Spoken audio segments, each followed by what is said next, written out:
Milwaukee police say that a 5-year-old boy that you see on my screen right there, who has the biggest smile that you ever want to see, awesome little smile right there, that 5-year-old boy was fatally shot at the Mayfair Apartments homes near Lovers Lane Road in Silver Spring Drive early Saturday morning, February the 8th. 2 people were taken into custody. I want you to take a pen, bookmark that part of the story. We'll come back to it. But 2 people were taken into custody.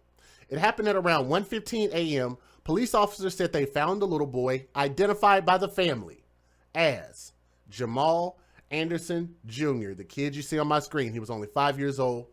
They found him suffering from a gunshot wound. Life-saving measures were unsuccessful, and that little boy that you see on my screen right there died at the scene. That's the biological mother. Her name is Jaquita Harbor. Jaquita Harbor, Harbour. And she shared this message on a GoFundMe.com page set up to raise money for funeral expenses. A family member provided the photos of the child on that page.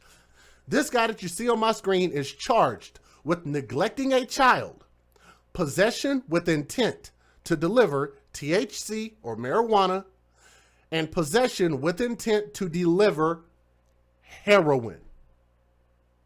If convicted, Jamal Anderson, who is 27 years old, faces up to 33 years behind bars. Anderson is currently being held in the Milwaukee County Jail. Jail records show Anderson being held on a $200,000 bail as of Tuesday afternoon. Now, why does he get a bail? Hell if I know. It's the way that the system works. Now, a criminal complaint. Officers responded to a home near Lovers Lane and found the 5-year-old boy that you see smiling in the backseat. He seemed to be a real happy kid. Jamal Anderson with a gunshot wound to the stomach. He was pronounced dead at the scene. Police say that Anderson, the biological father, he gave different stories about what happened before the shooting early Sunday morning. Initially, Anderson told investigators that he was the victim of a home invasion and said that the gun involved did not belong to him. He later told police that 2 women and a drug dealer were at his home at the time of the shooting. He claimed that he was taking garbage outside when he heard the gunshot. Authorities found a text message from Anderson's roommate warning him to keep the 5-year-old out of the areas of the apartment where guns were located. Police also located a backpack outside of the apartment with a firearm and weed.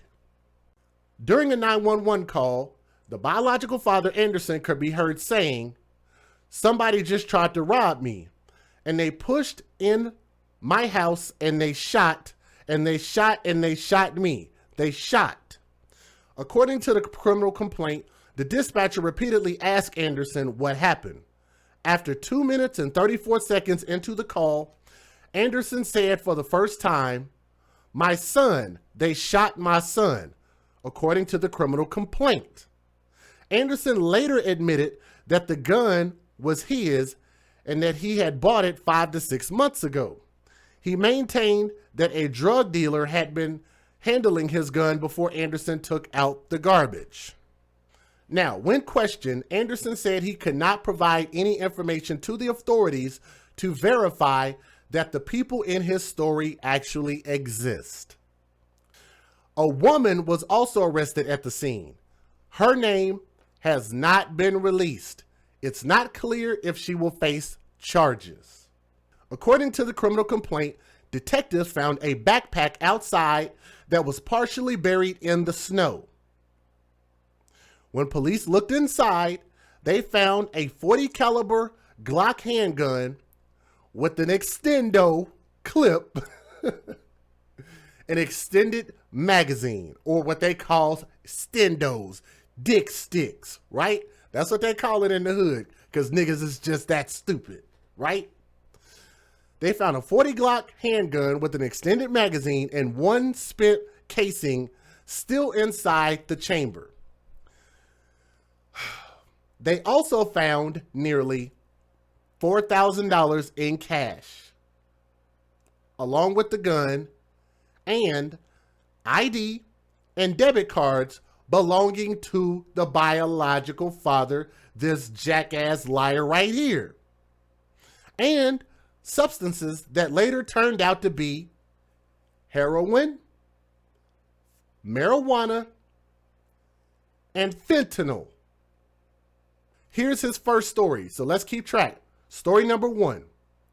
Milwaukee police questioned Anderson about the incident that night. During the interview, Anderson said he walked out into the hallway when 2 suspects confronted him. According to Anderson, they forced him back into the apartment. Once inside, they grabbed a laptop, credit cards, and fled the apartment. Anderson said his son had been shot during the home invasion, though he denied having a gun, investigators said. Story number 1. Here's story number 2. According to the criminal complaint, police confronted Anderson about the backpack they found outside. Anderson claimed that he had people over, but that his gun was on top of the refrigerator.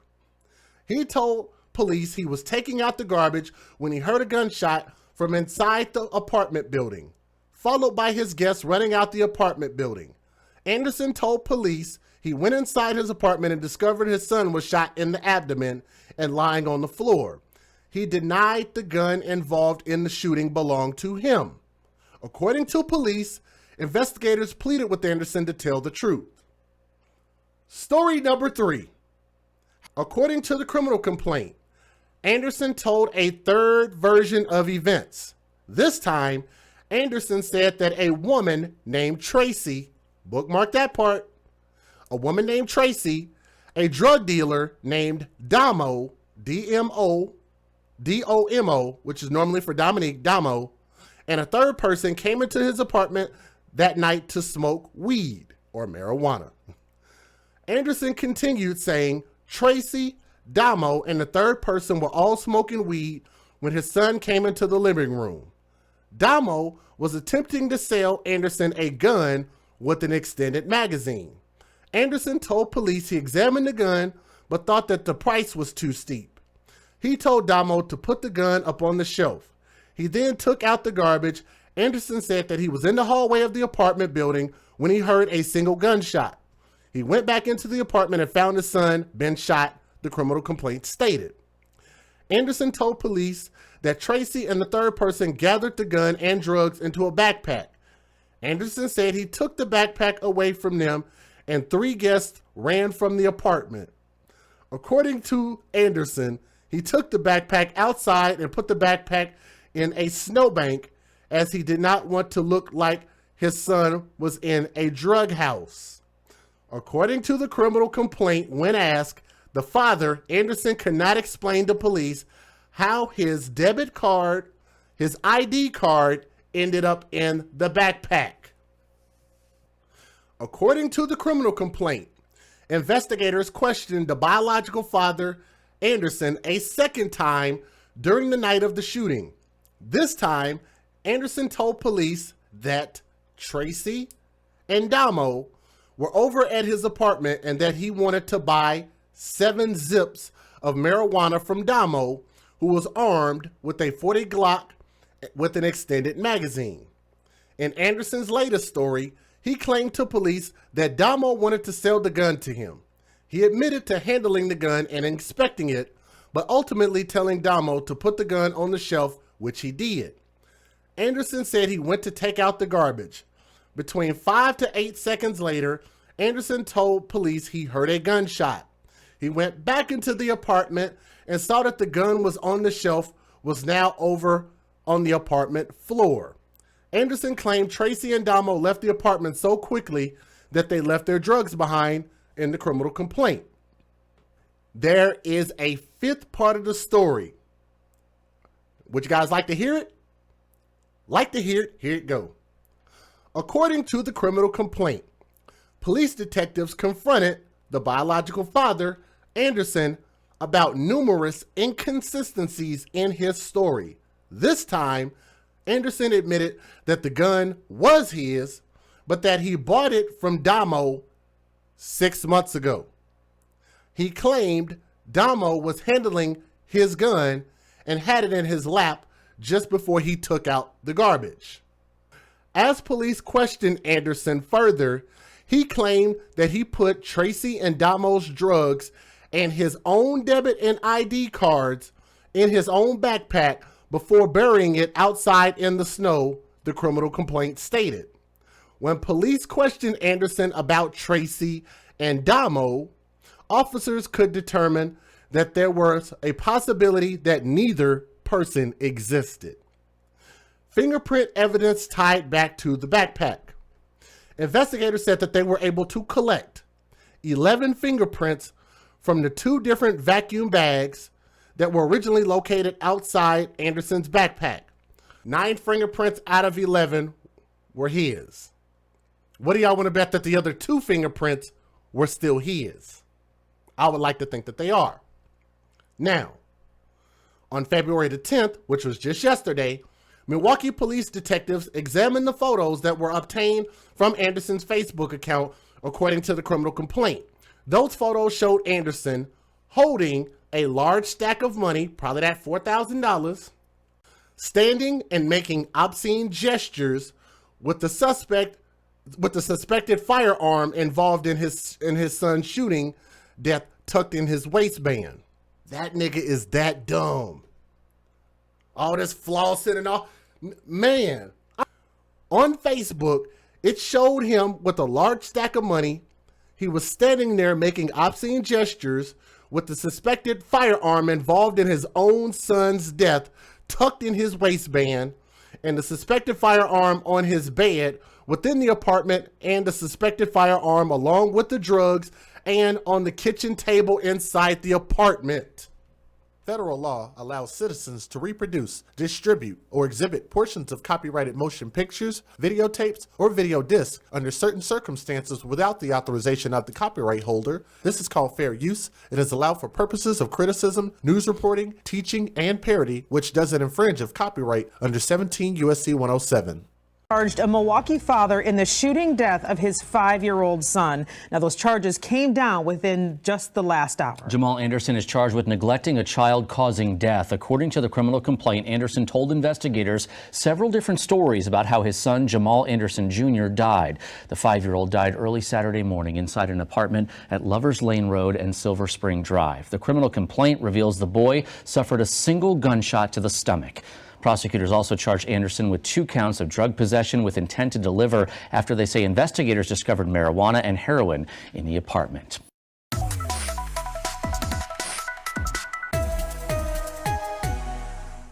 The sign outside Milwaukee's German immersion school reads, "Jamal, you and your family are in our thoughts and hearts."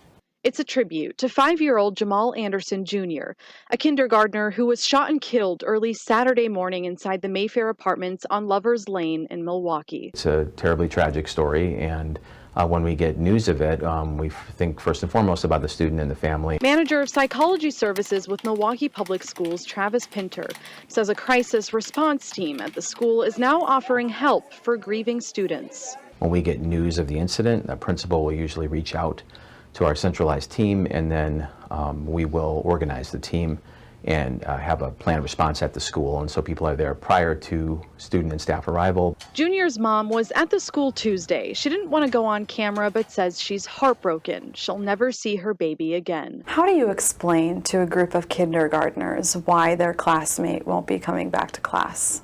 Yeah, that's a tough question to answer.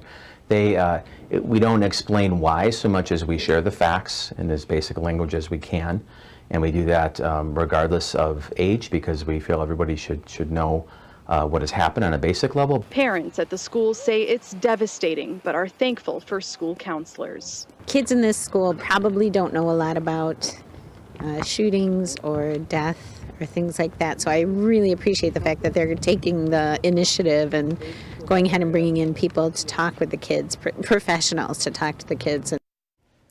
Sarah joining us live now. Now, we do know the school is planning to honor Junior on Thursday. That's right, Toya. School staff here tell me that all of the students here will be wearing yellow on Thursday, as it was Junior's favorite color. This mom procreated with a thug. Why do I say that?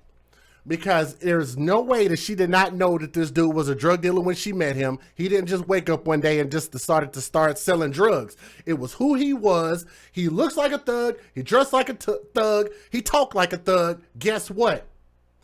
Hashtag you date thugs, you date death. What does that mean? What it means is that it's a very dangerous thing for you to deal with people like this, let alone you. Maybe Quita Harbor could have dealt with a thug. But what is her 5-year-old son supposed to do? Any kids that she have by this dude, what are they supposed to do? How are they supposed to fend for themselves when mom probably can't fend this grown man off? The kids can't speak for themselves, nor can they defend themselves against the tyranny of a thug. Why would the father put his son in this situation? If he gave a shit even a little bit about his son, if you know that you're doing these type of dangerous things, why would you put your son in this situation? There's a couple things that stuck out to me about this story that I thought about. One, he might have did this on purpose. What are some reasons that men might look to kill their children? Child support.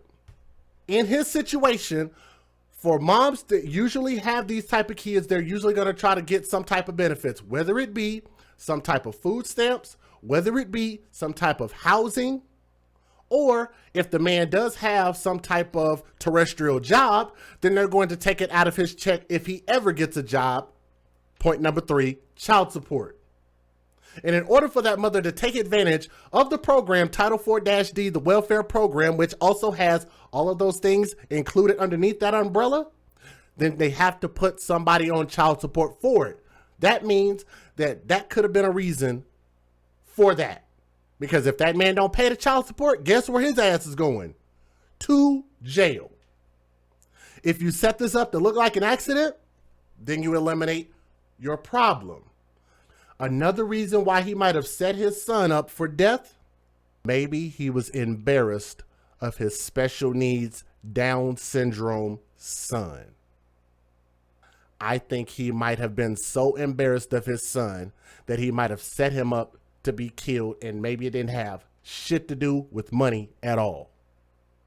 The legacy that he wanted to pass on, he wants it to be represented in a certain way. Is it possible that he might have did it for such a meager reason? Yes, very possible. You know why I say it's possible? You damn sure can't believe what he tells you, because this nigga gave 5.5 different versions of what the fuck happened to his son. So you damn sure can't believe what he said. So you know what we're going to call it?